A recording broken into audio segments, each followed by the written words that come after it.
Bienvenido para avanzar un poco en lo que es este seguimiento que de alguna forma venimos haciendo respecto de estas acciones que se han tomado en algunas zonas de la ciudad y que han puesto de manifiesto una realidad que hasta hace muy poco era desconocida para buena parte de los uruguayos. ¿Conforme con lo que se viene trabajando, Leal? En primer lugar, buenos días. Sí, estamos conformes. El Ministerio del Interior está llevando adelante un trabajo muy articulado en conjunto con la Fiscalía. Y ese trabajo conjunto entre la Fiscalía, el Ministerio del Interior y también otro conjunto de organismos públicos que mandató el Presidente de la República que coordinaran para poder hacer algún tipo de intervención, por ejemplo, cuando se inició en Unidad Misiones, ahora en el Complejo Quevedo y en otros lugares que están en la agenda, creo que está dando resultado porque, en primer lugar, se está trabajando de manera coordinada, en segundo lugar, se está interviniendo en lugares que son críticos y con resultados. Aquí nos están haciendo operativos al barrer, con violencia indiscriminada y sin resultados, sino que se están haciendo intervenciones en base a muchísima información, con intervenciones de carácter selectivo, pero que tienen un efecto de disuasión muy importante y que tienen resultados penales, porque lo importante es eso, es que el Estado ejerza la autoridad de forma activa, la ejerza sin complejos, sin culpa, con responsabilidad y también con eficiencia. Muchas veces hemos visto a lo largo de la historia de que se hacen acciones para la prensa o para hacer un poco de bulla y para tener un poco de agenda, y después al otro día uno se da cuenta de que todos los allanamientos resultaron nulos y ninguna persona fue procesada. Aquellos megaoperativos, la saturación que se hizo en su momento, que se inauguró con procedimientos en la zona de Chacarita de los Padres, por ejemplo, ¿considera que fue una cosa más de efecto prensa que de efecto práctico a la hora del combate al delito? No, porque en esos casos lo que había eran un conjunto de órdenes de allanamientos que ya estaban dictadas por la justicia, y lo que se hacía era concentrarlas en una zona territorial. Aquí la evolución y el aprendizaje es la necesidad de incursionar en determinado tipo de zonas con una articulación previa muy fuerte del Estado, y no al revés, como decir, bueno, primero ingresa la policía y después ingresan otros servicios. No, de una manera coordinada, y creo que se está teniendo resultados porque se están desbaratando grupos que realmente han sembrado el terror y la violencia en alguna de esas zonas. Muy bien, el último de los casos sonados es el Complejo Quevedo, donde el denominado Clan Figueroa de alguna forma fue duramente golpeado. Pero le voy a ir por otro lado, porque a medida que uno se fue acercando a las consecuencias de esta acción, se entera, por ejemplo, de que personas que formaban parte de este clan, que tenían responsabilidades, figuraban como beneficiarias de planes sociales, por ejemplo, del Ministerio de Desarrollo Social, que accedían a determinadas prestaciones. Y bueno, muchos se preguntan cómo podía darse ese dato de la realidad. Específicamente, y se lo planteo, hasta que uno no le prueba un delito a alguien, el hecho de que pueda recurrir a un plan social cuando tiene varios hijos, ¿no amerita sospecha alguna? Sí, dos o tres aclaraciones. En primer lugar, la denominación plan social es una manera de denominar las políticas sociales que hay en Argentina. Aquí no hay planes sociales. Lo que hay son asignaciones familiares que vienen desde el año 1943. Las asignaciones familiares, ese modelo se ha ido perfeccionando y tiene una cobertura importante. Y en este caso el responsable de eso es el Banco de Previsión Social. Yo a veces siento de que cuando hay un debate hay una focalización fuerte de que ahora parece que toda la responsabilidad la tiene el Ministerio de Desarrollo Social cuando suceden cosas. Y en realidad, en este caso en concreto, la responsabilidad es de los delincuentes de mentir y de falsear datos.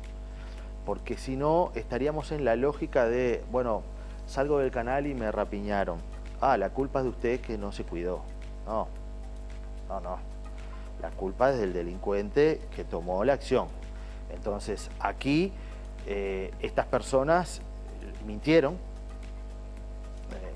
no informaron adecuadamente y por lo tanto efectivamente tenían acceso en el núcleo familiar a asignaciones familiares porque decían de que estaban en situación de extrema pobreza y resulta que se les confiscó el día del operativo un Suzuki Vitara que habían comprado por $18.000, estaba a su nombre unos meses antes, eso lo hizo la fiscal Ferrero. Anteriormente se le había confiscado otro auto que había participado de un tiroteo y el día de ese operativo, hace una semana atrás, además tenían un auto de alquiler en forma permanente porque como le habían confiscado el segundo auto, se ve que no podían andar con un solo auto y por eso tenían un auto alquilado en forma permanente. Se les confiscó dinero, además, tenían un almacén, es decir, y ejercían una actividad criminal. Pero si hay una falsa información al Estado, me parece que los uruguayos tenemos que poner las cosas en su lugar. Si yo no declaro los aportes o no declaro mi renta en la DGI, la culpa es mía y el responsable soy yo. Entonces yo no le voy a echar la culpa a la DGI porque mi vecino no está aportando, no, y en el caso de este tipo de políticas como las asignaciones familiares, ¿hay herramientas para retirar ese beneficio a estas personas una vez que se comprueba que los datos eran falseados, que su realidad es distinta, o todo esto que está pasando, que está poniendo de manifiesto situaciones nuevas, obliga a rever ciertos mecanismos? Mire, la situación es que, yo repito, las asignaciones familiares son una política del Estado que se inició en el año 1946. Sí, desde el gobierno de Amézaga. Exactamente. El sujeto que es beneficiario en una política de asignación familiar es el niño. Menor de edad con determinadas características que vive en determinado núcleo familiar. Por lo tanto, cuando la familia de esos niños, como este caso, es condenada por lavado de activos, es bastante claro de que esa familia realmente uno podría sostener de que no necesitaba o que no entraba en esas características. Lo que pasa es que le mintieron al Estado, estafaron también porque son delincuentes. Entonces, creo que hay que revisar algunos mecanismos para ajustar justamente ese tipo de procedimientos. Ahí hay una tensión entre el beneficio que pueda tener el niño y que el niño de esa casa no es el responsable directo de la situación que generaron los adultos, pero es cierto que la política también lo que contempla es el núcleo familiar y las condiciones en las que ese núcleo familiar vive, y si vive en una situación de extrema pobreza hay una ayuda, porque es importante justamente la ayuda a el crecimiento y el desarrollo de la primera infancia.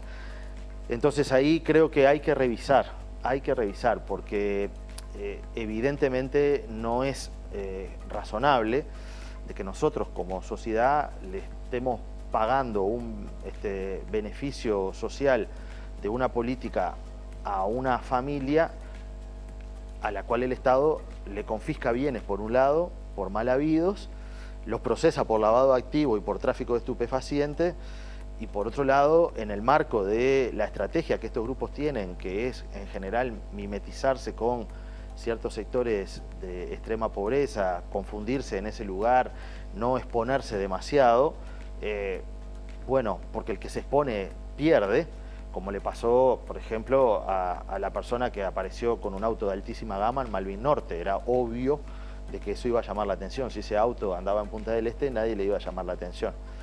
Aunque un auto de $750.000 objetivamente llama la atención en cualquier lugar en este país. Pero bueno, me parece que lo que hay que hacer es tener en cuenta, en primer lugar, quiénes son los responsables. Cuando acá se dice, bueno, ¿cómo puede ser esto? La culpa es de fulano de tal o la culpa es del Ministerio de Desarrollo Social. En primer lugar, no es cierto.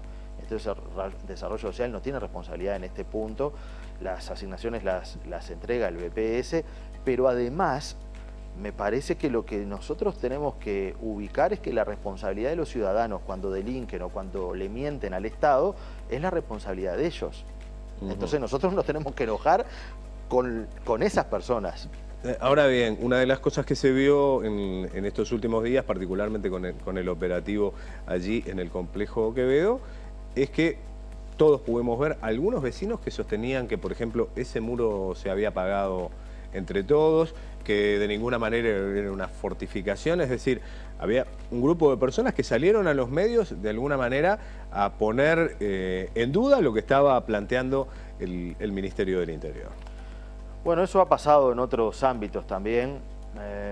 Nosotros mañana martes vamos a tener una reunión en el Ministerio del Interior con algunos de esos vecinos que han planteado bueno, un acercamiento, porque ahí lo que hay que tener en cuenta es que la mayoría de los vecinos de ese complejo eran víctimas del asedio y la dominación de este grupo. No es cierto que todas las personas que viven ahí estaban vinculadas a ese clan.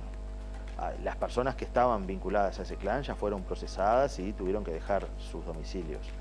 Entonces ahora lo que hay que hacer es recobrar la vida en ese lugar y gente que ha trabajado toda la vida tiene derecho a que también el nombre del lugar donde vive sea distinto. Ahí ese muro era un muro que era totalmente fuera de regla desde donde se lo mire. No estaba autorizado por la Intendencia de Montevideo, tenía medidas totalmente antirreglamentarias, el control del acceso a ese muro lo hacía una guardia privada armada, le cambiaban los códigos de los controles remotos en forma periódica a esta familia. Entonces, hacia los vecinos nosotros lo que vamos a hacer es, vamos a tener una reunión con ellos y vamos a llegar a algún tipo de acuerdo.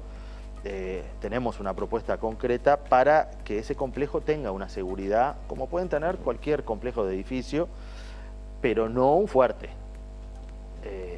Y menos que ese fuerte impida, como por ejemplo hacían, que cuando la UTE iba a tomar el consumo no los dejaban entrar. O que hubiera una familia que se apoderara de quién entraba y quién salía del complejo, o en qué lugar estacionaban los autos, por ejemplo. Entonces ahora lo que hay que hacer es, ahí tiene que haber una comisión administradora de ese edificio, como existe en cualquier lugar, que decida lo que quieren con autonomía. Ese proceso es un proceso que hay que apoyarlo, porque evidentemente los vecinos de ahí sufrieron, tuvieron mucho miedo y bueno. Y el miedo no es una cosa que se vaya de un día para el otro, no. Leal, y me imagino que la pregunta es, ¿cuánto va a permanecer la autoridad, el Ministerio del Interior, cuánto va a permanecer en el tiempo ese apoyo para evitar que dentro de un tiempo la realidad pueda volver a repetirse? Porque el accionar de estos grupos delictivos puede ser sustituido por otro que se dedique al mismo rubro.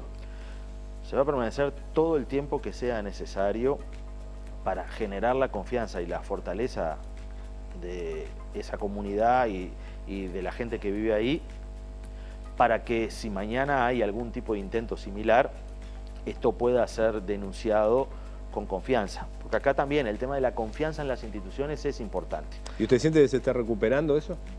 Sí, es paulatino, no es de golpe. En el caso de la unidad de Misiones en Los Palomares hay un cambio radical en eso. Hay un aumento de la confianza y hay mucha gente que se ha dado cuenta que esto va en serio. En el caso del complejo Quevedo, esto sucedió hace 8 o 9 días, es poco el tiempo, por eso nosotros después de una intervención de este tipo estamos haciendo esta reunión que les acabo de decir para comenzar a retejer y a dialogar sobre nuevas bases. Es decir, bueno, acá de pesado con el Estado no corre. Así te hago un muro, dame la reja, esto lo pagué yo. No, eso no. Así no.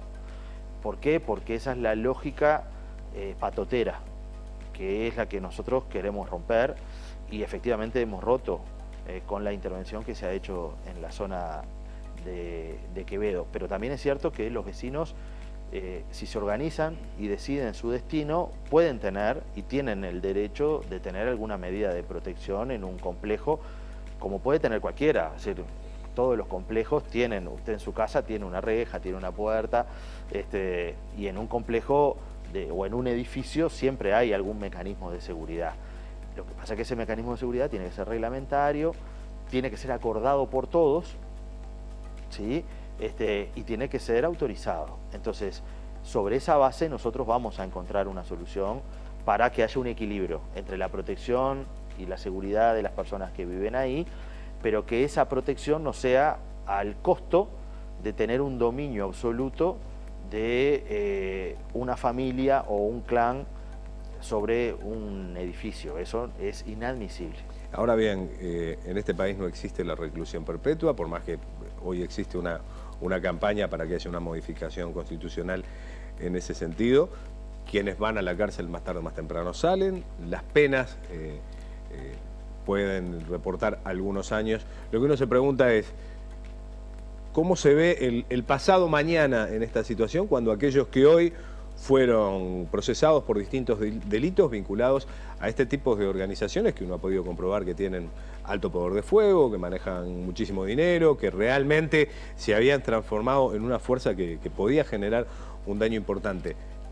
¿Qué es lo que se está pensando para cuando estas personas que fueron procesadas por distintos delitos se encuentren con que vuelven a la libertad? Creo que la actitud es no dejar pasar una. Esa es la actitud. Y eso es lo que hay que hacer. No hay que esperar a que salgan. No hay que dejarle pasar una. Se terminó.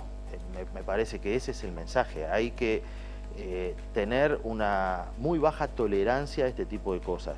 Y tener claro que si la persona está 4 o 5 años y después reincide, la responsabilidad es de ellos. Entonces, nosotros tenemos que poner las culpas donde están. Si la persona, si este clan, después de la prisión larga que va a tener, decide volver a hacer lo mismo, tiene que saber que va a haber una persecución penal consistente y demoledora como fue esta, quirúrgica, con garantías, pero con mucha presión. Entonces, también es cierto que cuando hay contundencia, el mundo criminal registra y toma nota para que las cosas no le sean tan gratis, ¿no? Y para que no haya tanta impunidad. No puedo dejar de pensar, y mirando en la perspectiva de los años, que lo que usted está planteando implica de alguna manera un cambio radical en la forma de presentarse por parte del Ministerio del Interior. Porque si uno repasa declaraciones de distintos jerarcas hasta hace un tiempo, esa cuestión de enfocar muy particularmente en la responsabilidad del delincuente y no tanto en la responsabilidad de una sociedad que generó exclusión, por decirlo de alguna manera, no estaba tan clara. Recuerdo declaraciones del subsecretario Jorge Vázquez en algún momento manifestando, bueno, si usted no está metido en ningún problema, quédese tranquilo que seguramente el tema de los ajustes de cuenta no le va a tocar o no va a ser directamente implicado. ¿Cree que de alguna manera hay un aprendizaje dentro del Ministerio del Interior a la hora de comunicar con esta decisión que usted pone de manifiesto una forma de encarar determinada política de combate a la delincuencia? Mire, yo creo que no necesariamente es contradictorio, pero sí es que hay un énfasis en las responsabilidades de las personas. Yo soy sociólogo y comprendo y he estudiado mucho el contexto social donde ocurren los fenómenos. Pero también es cierto de que el contexto, si bien te modela, no te define. Y la gente toma decisiones. Porque de la gente que fue relocalizada en ese complejo, la gran mayoría no optó por sumarse a esa lógica mafiosa de este clan. De la gente que vive en la unidad Misiones, en los Palomares, la gran mayoría es gente que la pelea todos los días, que trabaja, que busca trabajo, que por su historial de exclusión le ha costado bastante integrarse, pero que tiene dignidad y no quiere ser confundido con los delincuentes. Entonces, el componente de la decisión de las personas yo creo que es un componente importante porque, de vuelta, ubica las responsabilidades en el lugar que tiene que ser. Si yo, por ejemplo, de vuelta, por este tema de las asignaciones que ha sido tan nombrado, si yo le miento al Estado y miento una declaración jurada y oculto información, el responsable soy yo. Y entonces es evidente que el Estado va a reaccionar hacia la responsabilidad que tiene la persona por haber dado información equivocada. o por no haber informado determinado tipo de cosas. Esto es igual. Yo creo que aquí el énfasis es un justo equilibrio entre la agenda de derechos, que es muy importante porque ha ampliado libertades y ha ampliado opciones, y la agenda de las responsabilidades. Es decir, nosotros tenemos una agenda de derechos que favorece coberturas sociales a las personas que lo necesitan, y está bien, y no hay que tocarlo, pero por otro lado hay una agenda de las responsabilidades, que es que si yo tengo y ejerzo ese derecho, tengo que brindar la información adecuada. Si yo miento, no hay tutía. Muy bien, Gustavo Leal, como siempre un placer recibirlo aquí en la mañana de la televisión pública. Seguramente antes de fin de año el balance del 2018 es una cosa que le vamos a estar solicitando. Brevemente, en segundos, usted decía, hay más lugares en agenda. Efectivamente, de aquí a fin de año podemos esperar que haya intervenciones de estas características en otras zonas de Montevideo. Sí, sí. Eso es una decisión que tomó el presidente de la República y el ministro del Interior, y que lo anunció el propio presidente, y cuando el presidente habla es porque se hace.